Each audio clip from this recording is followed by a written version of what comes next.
as soon as SwiftMud executes the cooperative funding agreement with the city. When they do that, they are going to budget and set aside a significant amount of money to reimburse the city, well over the $500,000. So we're okay with that. Is it the 16 million? No.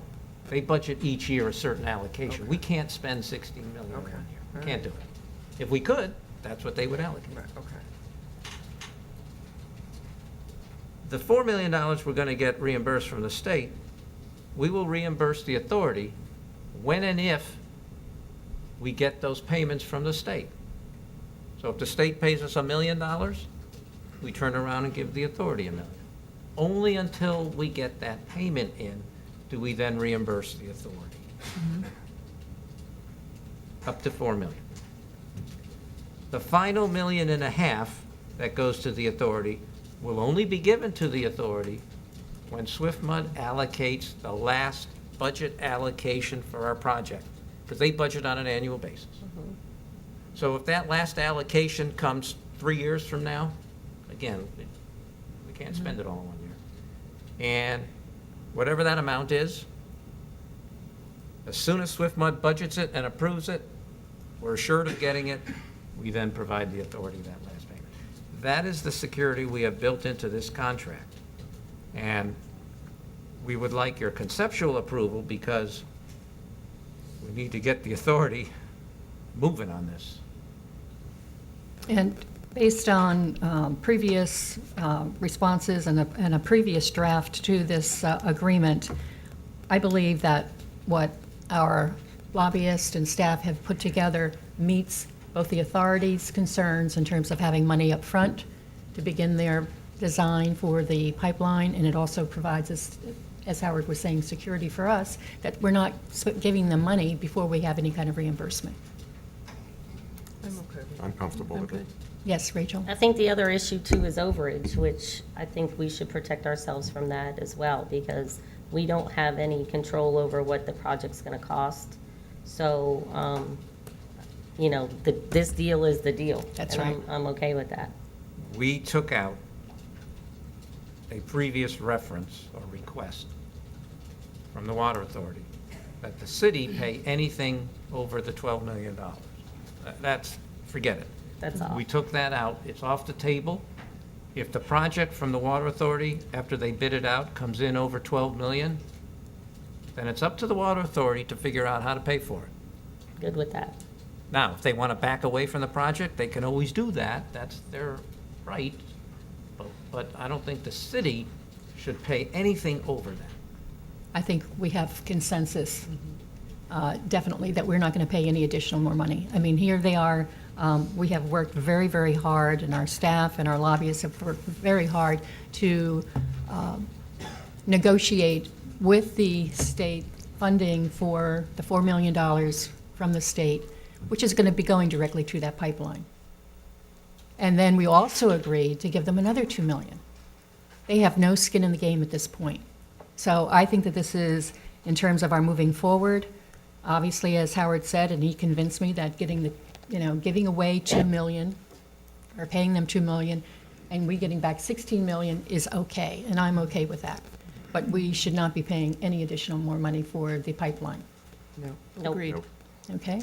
So, yes, Just a question. Do you have a timeline when this might be going before the authorities board for their discussion or approval? They meet the same time city council meets, the first Wednesday of every month, correct? Every other month. Every other month. Oh, every I other month. stand corrected. They meet every other month. I thought Well- they met monthly. will they be meeting in October? I don't, I believe they are. I can verify that. I would. that's our utilities director, Tom Jackson, speaking from the audience, not from the microphone. And we have another head nod from the Yes. audience that yes, they were meeting in October. They can always call a special meeting if they have to. So Let's hope I not. thought they met monthly, but I guess they don't. So, But But do you want to put a deadline on their response? I think that's the question. I am good with that, giving them a deadline to say, this is our agreement, you know, we need to have your response at least by the beginning of October. we need to know how and when we can move ahead with this. If it's not going to happen, we have to be able to make a decision. Well, and it's also holding up the $4 million from the state. So, I mean, they're going into session. I mean, they were already up there in Tallahassee and working on committees. So we do need to, I feel, move forward. Every time we tried to draw a hard line, I feel like it did not work. The strategy did not work in our favor, so I'm okay with, you know, letting our lobbyists move this forward, and, you know, we have time we could talk about it. I would agree with Rachel that we need to get Jerry's coaching on this, on how to leverage what we're trying to accomplish. We have communicated We've talked with Jerry. through Jerry, through our lobbyist, Jerry Paul's our lobbyist. We have communicated, he has communicated to them that they need to get moving on this. And he, because SwiftMud is waiting, Southwest Florida Water Management District is waiting for this draft agreement, because they haven't brought this in front of their board yet. And we are submitting our application, which is due, Well, we submit it every year. but when is the application due? It's due this month. So what does Jerry think? Should we put a deadline on it? or We've given them we've kind of given them we've one? kind of given them one Okay. informally. It's not an official deadline. It's the urgency of getting this thing done. I'm okay with that for right now. Tom? And we are moving ahead with the RO plan in any event. Oh, yeah, yeah. We're not stopping anything. Tom Jackson? Two very quick things. Tom Jackson, for the record. The city manager is right. Until very recently, they did meet monthly, the Peace River Board, but because they don't have any projects going, like expansions or anything, they've decided to go to every 2-month meeting, and I do believe they meet in October. I will verify that. Secondly, our SwiftMud application is due by October the 3rd. So if approved today, I'll get it out either today or tomorrow. Okay. That's fine. All right, so we Okay. require then a motion then to approve the cooperative funding application. That would be the first thing that we would need a motion I on. make a motion to approve the cooperative funding application. Second. Okay, it's been moved and seconded to approve the fiscal year 2016 cooperative funding application to SwiftMud.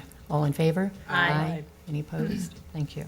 And the second thing is, do we want to approve in concept this agreement to go forward to the Water Authority? Yes. Yes, move approval. Yes, move approval. Second. Moved and seconded to approve the draft agreement as a conceptual plan pending final review with the Water Authority. All in favor? Aye. Any opposed? Thank you. Thank you. Thank you, Tom, Tom. would you see me after the meeting? Absolutely. Thank you. I talked to Mikhail. Okay, we're now moving into citizens' comments with regards, do we need a break before we move in? We okay? All right. We'll be moving into citizens' comments on the regular agenda items, and this has to deal with our strategic plan, the sale proceeds of 507 Nesbitt Street, traffic issues on Marion and Maud, as well as our legislative request to our state senators and representatives for the Charlotte County delegation, and discussion of Nature Park, Phase 2. Anyone wishing to speak to any of those items? Nobody wants to talk today. Okay. All right, we'll move, looking at our fiscal year 2016 strategic plan. We have in front of you the changes to the strategic plan that we talked about 2 weeks ago. We already are outdated, so if you turn to page 16.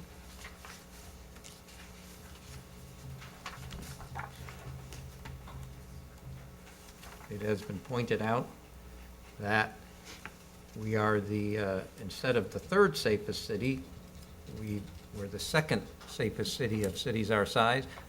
And 6 months from now, we may go back to the third, I don't know. But right now, we're the second, so we should update it to the second. There was also one other thing on page 13.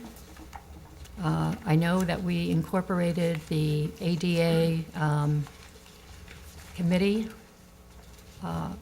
previously in terms of our collaborative efforts, but I thought we should also add it to page 13 in terms of marketing, the groups that we would incorporate there.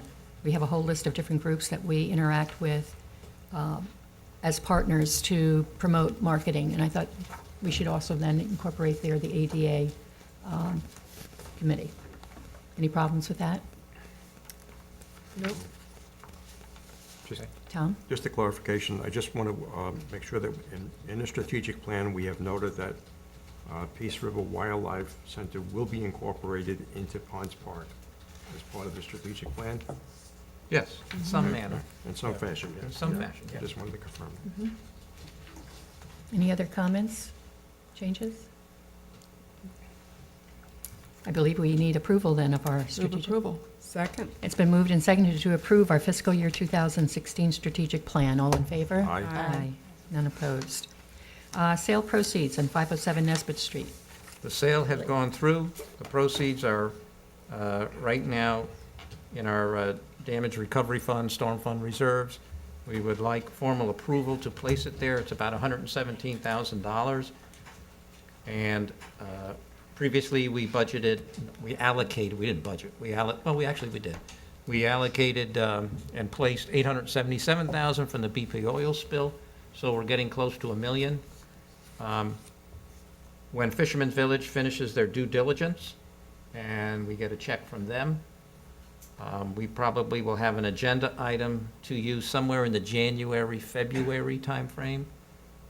And we can discuss what we may want to do, if anything, with the one-time land proceeds. One-time land proceeds. Remember, they don't go for operating expenses, one-time land. So we've got plenty of time to deal with that. So right now, we're just asking approval to allocate those funds. Move approval. Second. Been moved and seconded to approve the sale proceeds, 507 Nesbit Street, to our disaster fund. All in favor? Aye. Any opposed? Thank you. Moving on to, actually, I would like to take a break. Let's take a 7-minute break. Okay. 7 minutes? Well, we'll come back at 20 after. Did I hear you? All right, 10 minutes.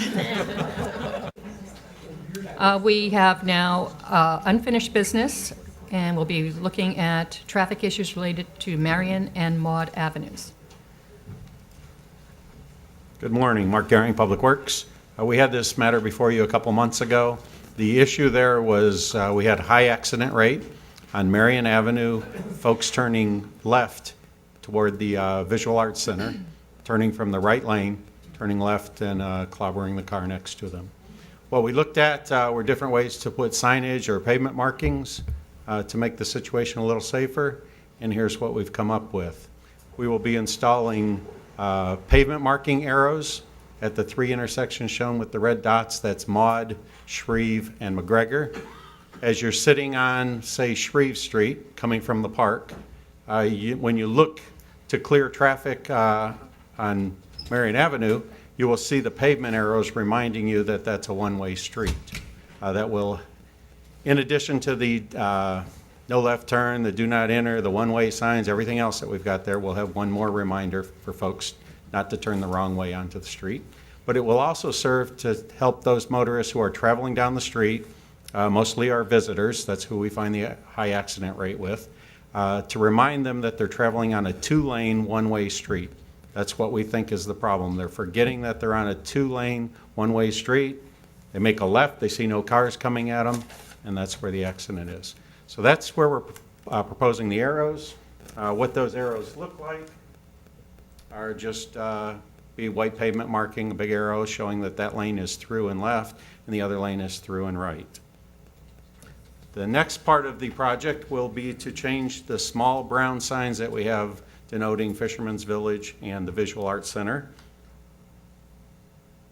And when we brought this matter to you before, we had proposed just typical highway signs, and we were asked to go back and look at that, and working with Urban Design, this is a standard design that they have for our wayfinding signs. We adapted it a little bit to work in this situation, but the actual size and the look of the sign is from the wayfinding. These will be placed in the proximity of the current brown signs, which are near the driveway of the Visual Arts Center, or excuse me, not the Visual Arts Center, the commercial property behind the Visual Arts Center, near their driveway, and the second drive into Fisherman's Village there. So there'll be, we don't have the exact location, we'll have to do utility locates. These signs require a foundation, a little bit bigger than what we normally put in, so we'll have to work on the exact location, but they'll be in that vicinity. Be glad to answer any questions. Questions? Yes, Kim? Why the different colors? Like where it says Punta Gorda Isle, Ponds Park, are we gonna just I'll have to defer to urban design, that's, David Hilson, Urban Design Manager. Each one of the signs districts have Have a a distinct different color? color. So that when the pattern does go out further, Good. you know where you're at. Okay. My other question was on Retta Esplanade. Could you have arrows letting people know that they're not on a one-way street anymore? Like they all think they're on a one-way street on Retta too, so they have, just throwing it out there. And are you gonna replace the Fisherman's Village sign that's on Retta by Impact? That's brown? the one that we're replacing is much closer, it's by the driveway of Fisherman's Village. Right. There's a small brown one there. But eventually you'll make them all the same. I mean, I'm consistency, you know? That's a Yeah, good we suggestion. hadn't looked that far. There's probably others for Fisherman's Village around town that we, There's one, when you go down Breda and you make a left on Shreve, there's a sign right there. It says Fisherman's Village. I think it might. And Visual Arts Center, too. Visual Arts Center is there too. And it's kind of a brown. well, this project wasn't for demarcation or a wayfinding project. It was to, for the traffic safety problem. The signs are a bit more expensive. We're used to spending a couple $100 a sign. So this is a big move for us to go in this direction, but we could look at putting signs anywhere and everywhere that the city desires. We also had, last session, last council meeting, we had been talking about the wayfinding signs for being bicycle-friendly and things like that. And so we're having, I think, a big mixture, mix and match of different kinds of signage out there. I don't Want 'em all know to how we look can be alike. consistent. Should How- I assume Tom? that none of us wants to talk about adding a share the lane sign on The either ribbon, basin? the side ribbon. I'm Well, not that's going what I'm asking. Are we going to be consistent? I think that, I would love that. I mean, I I'd think like that, that, you know, if you have somebody, and these are beautiful, by the way, they look really good, I really like them, and they're just, you did a great job. But we do have a lot of mismatched signs, and it would, I think, behoove us to have a professional help us with our wayfinding signs, so that, because if a professional helps us, we will need less signs, because that's what they do, signs. So, and if they all look alike, and not that you guys aren't professional, but, you know, I mean a real sign person. That's all they do is sign.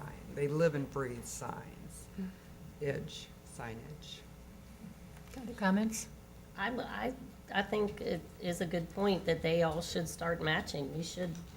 We should start that, because the ones that we have, like you said, they're not so effective because people aren't paying that much attention to them. So that's another issue, is that are they even effective, even though they're out there and they were a couple $100 to stick out there? Are they doing what they're supposed to be doing? Probably not. And these are expensive, so if we decide later to get a signage place, now we've spent a lot of money to. Oh, I see what you're saying, if we change. I Well, mean, if we these are could pretty please- straightforward, but I was thinking, like, use the other ones, the other directional signs that we have out there for the visual arts and the Fisherman's Village. I would like those to match this. I think this is an upgrade for sure. Tom? Well, yeah, I hear where you're going with it. I like the idea as well. If we're gonna hold off on the signage, I think at least we should move forward with the road, the painting of the road. I would Absolutely, agree. I would absolutely. agree. With that. And I like these signs, and I'll be honest with you, I don't have a problem, I don't really care for the chain, but I don't have a problem every sign saying share the lane, because we are trying to be a bicycle friendly. That should be part of our signage. But we need a consistent approach. I do agree with that, and I Yeah. think that we should. That's all I'm, you know. Okay, so I'm, It's always in your face. Okay. And if the signs are done right, you need less of them.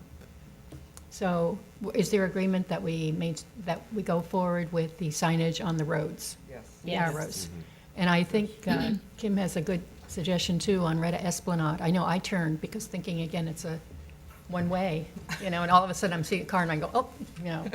So, I mean, it might be helpful at some of the intersections just to put that on the roads. Are we also interested then in holding off on this signage until we get something consistent with regards to share the lane? What do you guys think about that? I mean, I know, you're working on it, I mean, I know. If you're asking me, I'm recommending we go with signage from the MUTCD, which is the engineering standard. This was Okay. city council's desire to go to the wayfinding. The Okay, wayfinding, David? yeah, I leave this to David. Don't ask an engineer. David Hilson, Urban Design Manager. We do have a full plan for all types of roadways that we do have. Okay. This falls into our local street program. The bigger ones that you see out on 41, that's on the state highway system. Sure, So these are, for all intents and purposes, consistent with our wayfinding as we Okay. have it now. Okay. What do you think about putting share the lane on it, that banner, For the, for all signs? I mean, it just reminds people that we're bicycle friendly. I mean, we gotta I don't get think all- it could hurt. We gotta get all but- in on this. We can't just be tiptoeing, we gotta get all in. I That's don't all think I'm it would hurt. However, again, you're trying to convey a straight message the entire time, so. Yeah, Yes, that might Howard? confuse them. Oh, Fisherman's Village, share the lane. Can Howard. we, if you like this signage, and we go ahead and do this, in the future, when we finally do approve the pathway signage, and the type of share the lane we do, is it hard to add a share the lane to this after the fact? No, it would not. Oh, okay, All right. all right. So does council feel that these signs are appropriate to replace the brown? See, Signs. my concern would be is that those other signs that we're doing, the wayfinding signs are going to be very different than this in terms of their print type and things like that. And I think Should all that's be where the I was same. looking for a consistency in what they look like. Now, what we might want is our wayfinding signs to be consistent with this. So whichever way we go, it seems that it should be more consistent. That's my Typeface. perception. Yep. So if there is some wayfinding plan out there, maybe that's what we need to revisit. And I maybe think we are. need to come up with, a way to make it all consistent and maybe get somebody from the outside on board to help us with those. David, did you have Issues. something to add? Would you like us to bring back to you as an agenda item the current sign plan we have? I think so. Yes, Nancy? Yeah, I think that's a good idea. I don't know if we need to really hire someone from outside. I don't think so. If we just took a look at what we have, the consistency part is a good idea. It's kind of like when people go crazy on a page with fonts and things, and they put all kinds of colors and fonts on it, and it becomes a circus. So we want to avoid that. But I like this, and I think that we really need to do something soon because season is upon us. And I don't know what the time frame is to get something like this installed, but I would imagine that, Terrible person to ask after it took 7 years. I'm sure we can turn around in 5 months. 5 months. Ooh, Oh, so we're past, whoa, we're past season we're then. past season anyway, right? Okay. Geez, I was hoping that you'd say, no, we can have this done by, Okay. All right, then let's look at the plan. I'd like to look at the plan. Yeah. I think so, Look just at again the for plan. But consistency. we can get the arrows down right away, huh? Okay, so do the arrows, come back with an agenda item on the overall sign plan before we move on this. Yes. Even next meeting. next meeting. Just a question. Wasn't staff already looking at the wayfaring signs? Yes, we are. And have you, Team Punta Gorda is going to come back with some changes. well, should we wait until that analysis is done before we revisit it again? Well, I thought that's what we had asked, that they were going to come back with the wayfinding signs, and therefore this should be as a part of it. Rachel, did you have something to add? And I would really, I don't know how much staff time this is gonna take, but can we get an inventory of what's out there? Is there any inventory? We of are what- just finishing a citywide sign inventory So we have it all in a GIS format, and we have all the signs coded as to what type of signs they are, so I think we can produce a map I and a think we need to spreadsheet look at as well. that as well. We What's will already have out a, there that we will isn't have a, effective. we will have a council meeting on signs coming up. Wonderful. Okay. Making up for lost time. That's right. Well, we like to talk about signs. All right, so Signs we on have us. agreed, then we'll have the arrows and then the wayfinding signs, and these particular signs will come together and they'll mesh beautifully. So that's what we're looking for. Yeah, I like these signs. I do too. I do too. Okay, moving on, our legislative request to our state senators and representatives of the Charlotte County delegation. That delegation meeting is coming up, I believe, is it the 15th of October? And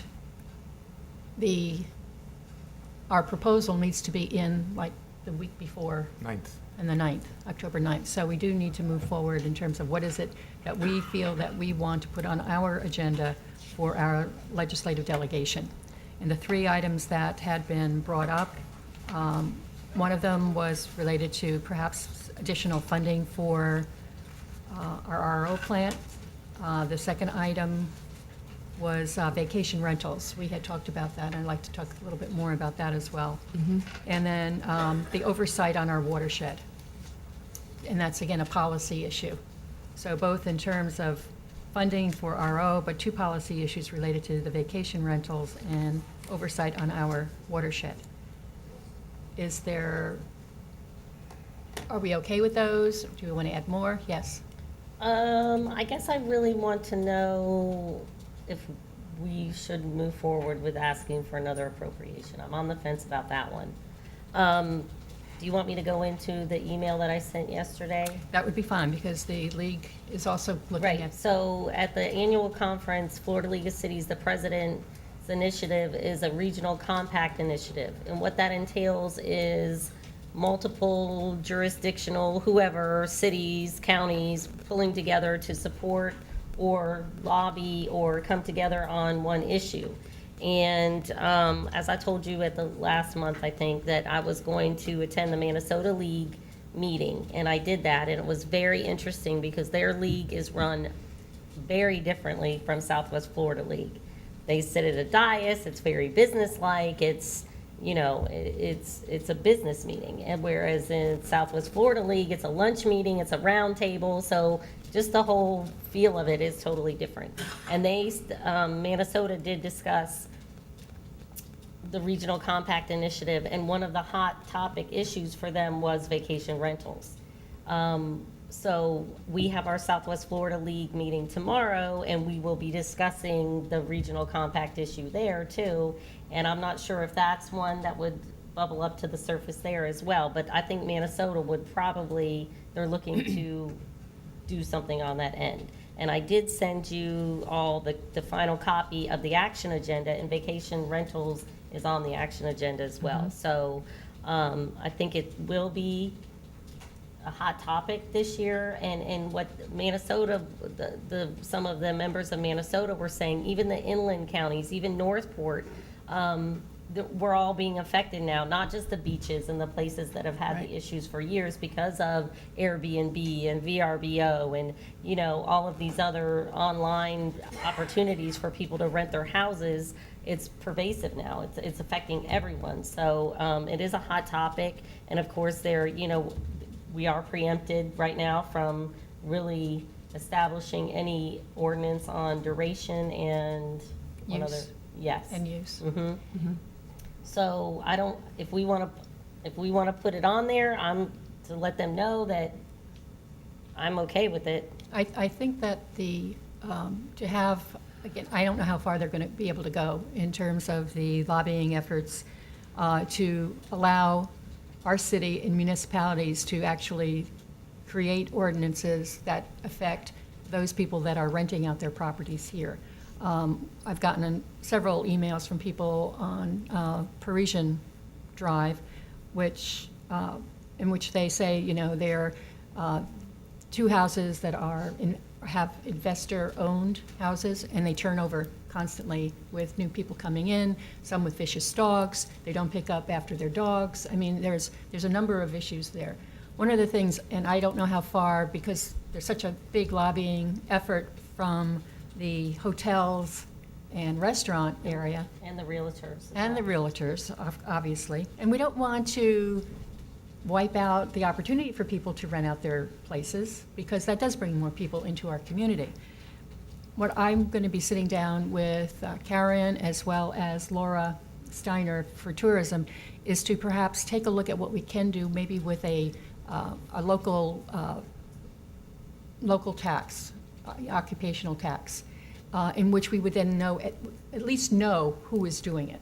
So we have some kind of a record. And then with that, knowing that, as they come in for that occupational tax, we would also give them a brochure and saying, here are, rules and regulations. I don't know about rules and regulations, but this is what we expect in terms of people visiting our community.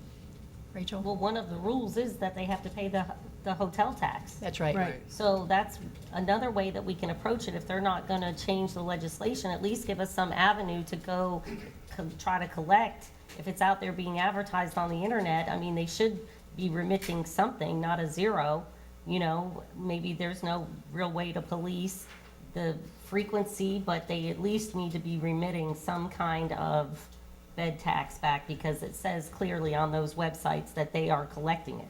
They're just not remitting it. So it's similar, like I say, to like Amazon, where we weren't paying the sales tax through Amazon. You're supposed to send it in on your own, and finally that turned around, and now they are collecting the state sales tax and remitting it. So I don't know that we would be able to get any traction with changing the legislation, but I'm telling you what, it's bubbling up to the very top, especially with the Florida League of Cities. It's a big issue. I did talk with the mayor of Anna Marie, who did put in ordinances in terms of use and time and things like that, and they are being sued. Yeah, they are. They have a number of lawsuits against them. So we don't want that, but at the same time, how do we monitor? How do we make sure both our visitors and our residents are pleased with the Well, relationship? we do have rules that you are supposed to pick up after your dog, and we are supposed to. So I think one of the biggest things is not collecting the bed tax, and the way that the county goes about it,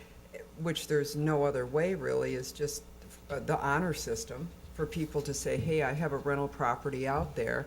Or if somebody reports them, hey, are they paying their tax? And so I think even if it is on the legislative agenda and we all start talking about it, because there's a lot of people, I don't even think they know that they're supposed to be paying it either. So Or that they have to have a license. they have to have a license. So if it is a big deal, then it'll be in the paper, and we can put it on our Facebook, and we can put it on our website, and maybe the county can put it on their website and tourism, and people start realizing, oh, I need to be doing this. At least we'll have some revenue from it to police the, Well, people who are I not. hate to tell you, but any collection of bed taxes would go to the county. I know. That's what I was just going to say. know. Yes. So- Even if it is collected, it goes to the county and not to Right. the city, unless something comes out of your meeting with Karen and tourism, and something can be worked out. But then that's got to go through the legislative process as well. Maybe not necessarily.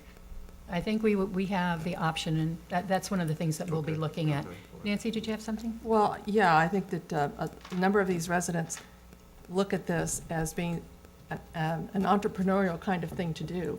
But whether or not, if they are homesteaded, what impact might this have on their home's ability to homestead? If they live there, it must be their primary residence. But if they're putting online to be able to rent by the month, and they're calling it their primary residence, then there could be some issues. Or if they're establishing a B&B, and that's a commercial enterprise. So there are lots of issues there that I don't certainly have the answers to, but I think it does impact us. And, to your point, Kim, we do have a lot of regulations in regard to picking up after your dog and that kind of your pet and that kind of thing.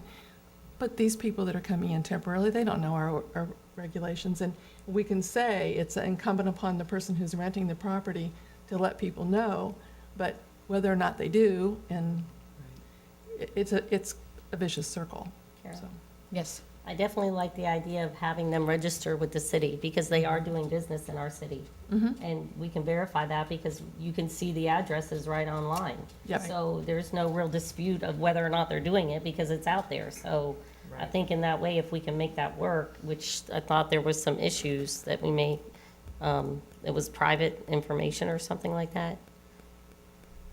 It's online.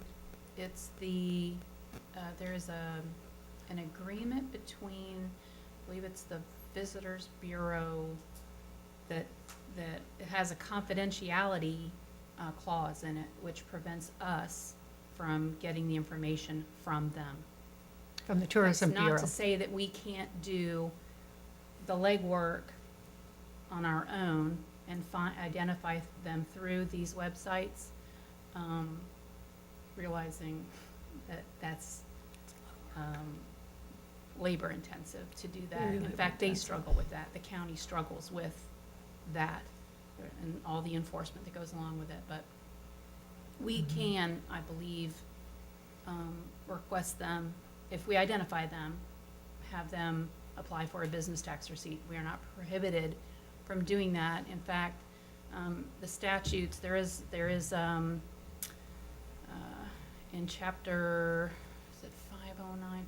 There actually is a provision that says before you issue a business tax receipt, they must provide proof that they have a license from the state to operate that lodging establishment. So that tells me that, and it says municipalities and counties, so that tells me that we can in fact issue a business tax receipt to them. So that would be a process for us to confirm they have a license. It would be an opportunity to provide them with additional information about, what their renters can or can't do, what we would prefer that they do, those kinds of things. It's an opportunity to communicate with them. Yes, and we can also ensure that they have an account with the clerk of court, I believe. I'm not sure who administers those. It is enforced through the clerk. of Yeah, court. clerk of court. So they have to be registered with the county at the clerk of court for their bed tax account because they have a number, that they have to send their money in with. So I think that's a great avenue to at least pursue. And yes, it would be labor intensive, but we went on Airbnb and if you just put in 33950, like 600 some, It was like 524 or something like that. 524 units come up just in 33950 zip code. I don't know, we would have to work on the administration of it, but I think it would be a smart way because right now when we have the neighbors that complain, we send the cops, we're limited in what we can do. We send the police to at least, if it's noise or if it's traffic or if it's cars being parked. We try to deal with it through public safety, but we can't really offer, we as the city government don't really do anything we didn't think we really could do much about it. And that's where we're going to be exploring what our options are. That's a Great, great that's idea. terrific, thank you for doing that. Yeah, and on vacation rental by owner, there's 169 results when you search on Punta Gorda. You cannot search by zip code. So Punta Gorda could be in Deep Creek. Also, going through these, we've found some that say they're in Punta Gorda, they're actually in North Fort Myers or Cape Coral. They just want to be identified as Punta Gorda. They do, probably. yeah. But if you go on Airbnb, like Fountain Court was all Yes. over it, places that we all, street addresses on there. Oh, and yeah, you can everything. actually recognize them. I showed Howard some of them yesterday that are on Airbnb, and he actually recognized the houses, so, in the historic I district. said who owned it previously, and wow. Yeah. But, yes, So- Rachel. So, the just one more. vacation rentals. Okay, just one more, yes. Well, yes, but I wanted to say too, I sent you the statement that the Energy, Environment, and Natural Resources Committee came up with, that if we don't want to do the appropriation, I would recommend that we include this statement about water quality and quantity as one of our legislative priorities if we don't ask for an appropriation, because we're basically saying we support the state to support whatever the issue is, if it's septic, if it's sewer, if it's wastewater, if it's water quality, if it's drinking water. This statement pretty much encompasses all of that. Well, and the third item that we had talked about was oversight on our watershed, which fits right into that whole philosophy of, making sure we have the quantity and quality of water that is needed for our water users. So you were going to ask a question? let's take one at a time. Vacation rentals. Do we want to have the mayor, well, he won't be there, or whoever's going to do the, Yeah, I have a conflict that day. I thought maybe Kim When could is it? perhaps, it's, I think, the 15th. 15th of October. But we have to Do a present, presentation. we have to present the information by the 9th. Vacation rentals, do we want to include on our, one of the statements or policy is that we would like, we are going to continue to work with the League of Cities and locally to monitor vacation rentals and to have more of a local jurisdiction over vacation, some statement to the state legislators to know what's on our mind. This is the vacation rental statement from Florida League. The Florida League of Cities supports legislation that repeals the state preemption of the regulation of vacation rental properties in order to allow local governments There you go. to regulate such properties to protect the health and welfare of residents, visitors, and businesses. Perfect. Can we have that on our, as one item? Yes. Yes. Yes. Okay. We're in agreement with that. Second item, RO. We talked with the lobbyist, and if we want to request, let's say, $2 million, which is what our allocation is going to be cash-wise, he thought about it, and he said, yeah, it may not be a bad idea to put that request in, but to do it in a manner, a non-aggressive manner, and he would work with us on how to present it. Yes, Tom? I too am on the fence with Rachel about that. You know, my feeling is that we've asked twice, we've been given twice, and I'm really am concerned with the appearance that we may be overextending or overreaching. I'm also concerned with that if we have an ask out there for an additional $2 million, maybe the Water Authority will be thinking in their head that maybe there's an opportunity for them to make another overall huge agreement and maybe get a set aside of some funding for their potential overage on the pipeline. I don't know, I just throw that out there for discussion. I'm just concerned with it. Nancy? Have we run this by our lobbyist? Yes. That's what Howard was just saying. Oh, Jerry basically said, we can do that, but he would like the flexibility of the way it would be worded in our presentation to the delegation. Again, I'm concerned because we have that 4 million hanging out there, and we're not moving forward on that fund. Right. So to go in and ask again, however, we did understand from our lobbyists that it was actually recommended by the staff of some of the people that are working on the appropriations and with the appropriations chair, that that would be acceptable. So, Yeah, if we didn't get an email from one of the state representatives Yeah. saying, you know how to think about it, we probably wouldn't be thinking about it. What do you think about asking some of the others that we haven't heard from, that you really worked with, and seek their in other words, like opinion? Senator Benaquisto Roberson? and Roberson. And just seek their opinion, maybe. I mean, I too don't want to seem greedy. I mean, that was a lot of work last year. And all of them pulled together for us and really supported us. I don't want to feel like we're, ungrateful, oh, we want more. So Well, maybe. that's not the approach we. I know that, but I'm just saying, And- I would feel comfortable if Yes, Senator and Benaquisto or Senator, or Roberson Representative Roberson. thought we should do it also. Nancy? is the soft approach more that we are actually being forced into? Somewhat, it's what we have to do to get the agreement done? The 2 million? No, I don't think, no. It would actually be, the 2 million would be to reimburse us for what we're having to pay out to the authority. And I think Okay. that was their perception, is here is Punta Gorda. They're the only, they're paying for that pipeline. We're basically helping Yeah. to pay for that pipeline, both for the 4 million and the 2 million. And then Swiftmud will come in with the other 6 to make up their 12 million. So, again, as I I would- mentioned before, I'm concerned that our agreement goes through, I would agree with Kim. If we could socialize that with our other legislative members, contacts, prior to that, we could decide at our Well, next meeting. will we have time in our next meeting? We have the first meeting in October, is October, Third. I lost my calendar. October 7th. 7th? Yeah. And they're due October 9th? so we have time. We have time. Okay. So then, So Mayor, we'll- will you contact the? I will do that. delegation? We'll also follow up also with Jerry, because between now and then, we should have additional information with regards to the agreement as well. Rachel, did you I have something? think I agree with Tom. It would be opening a can of worms with the other parties. And I don't really want to I wouldn't go do that. there. But if we do, I mean, if we could include this water quality and quantity statement, we're supporting recurring sources of funding without really giving the ask.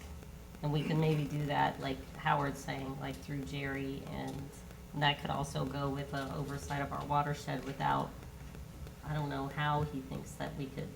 He Am I doesn't, moving on too fast to the on the, next on the, item? on the watershed, he doesn't quite know yet how we would address it. Yeah, so I'm thinking if we made like something blanket like this, or even wordsmith it to fit our, Well, yes, but if we have just a blanket statement, that doesn't, it's apple pie and motherhood, in terms of what we would be asking for. I think we should be very specific with, particularly related to our watershed, that our municipality would have an opportunity to make sure we could monitor and provide oversight to Shell Creek and Prairie Creek if that impacts our water. If I could, I think David Levin is at a point that he could certainly help us with that language. I could. and I would think to even be more specific, that we should just ask for ourselves and not say, oh, okay, every city in the state That's right. should be able to do this. We're just saying in our particular situation, so I don't know if that's a local bill or how that would work, but maybe Jerry could give us some guidance on that. I'll provide some draft language for you to consider to be given to Jerry as to how we might be able to That would be make it helpful. work for us. Okay. Because we had talked about that now a couple months ago as a way of, again, monitoring and making sure that our watershed is taken care of. Any other comments? Okay, so to wrap up, we will have this as an agenda item for October 7th.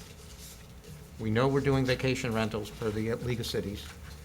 We will come back with RO and a watershed draft language for you as part of that agenda item. That sounds good. Are there any other items from the league that we should be, The utility relocation is a big one. The city didn't really feel like it's a huge financial impact, but for like cities of Cape Coral, pre-platted places, really huge economic impact if they think it's gonna come back again. The other one is climate change and sea level rise, which they're supporting, which there was some legislation, I believe, last year about. Now it does need to be included into the comprehensive plan, so the league has taken it a little bit further, saying that they recognize changing precipitation patterns and increasing storm severity. The Florida League of Cities supports legislation that encourages vulnerability assessments, coordinates resources, and supports the efforts of local governments to mitigate and adapt to these dynamic environmental conditions. So it's like, okay, well, now we've been mandated to put it in our comprehensive plan, but get behind it and help us with what that means to our city in the future.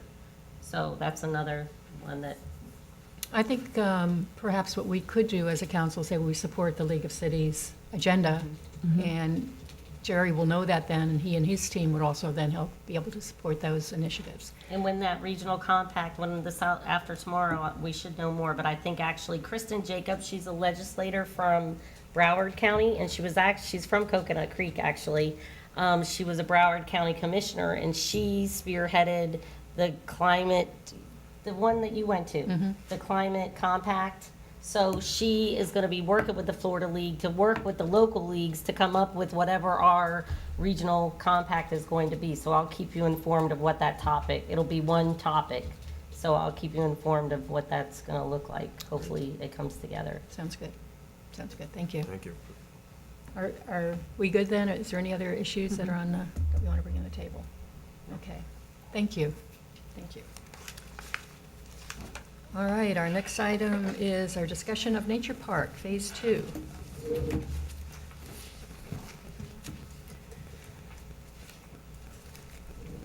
Good morning. For the record, Joan LeBeau, Urban Design, and I'm here today co-presenting with Richard Polk from the PGI Green Thumbs. And while I'm going to let Richard introduce the project, since he's been the man behind the scenes, with him today he also has several members of the PGI Green Thumbs in our support. Welcome. Good morning. Good morning. Thank you. As Joan said, Richard Polk, PGI Green Thumbs, and one of the members. We're a all-volunteer organization, very dedicated to our work. We have approximately 23 members that are, they're not everyone out there every Friday, but snow, sleet, and rain, we're out there working. In the snow, too. yeah, You yeah. guys are wonderful. Summer snow. You know, we've been working for 3 years now at the corner of Keystone, Bell Harbor. You have given us permission to transform that corner. Our group, as a group, has been together for 14 years. Wonderful. And Peggy's our oldest, not oldest volunteer, but longest, I'm the oldest, but she's the longest. She's been with us for 14 full years, so we've been doing this for a while. We enjoy what we do, and if I can brag, I think we've done a remarkable job on the corner Yeah. there. It's, Yes. thank you. I didn't do that for the applause, but it's rather unique what we've done, and it is, I think, a beautiful place. I mean, even the real estate agents in town bring the people to the park to show them what volunteerism can do. When they're taking them around to show them homes, they bring them for a tour of the park. So that makes you feel good. Like I say, we've been working there 3 years. So we're getting to the end. We're pretty much complete in what we can do at Nature Park in Phase 1.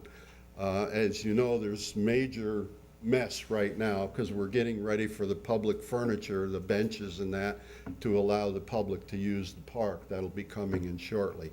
Well, that's our last project in that area. After that, it'll be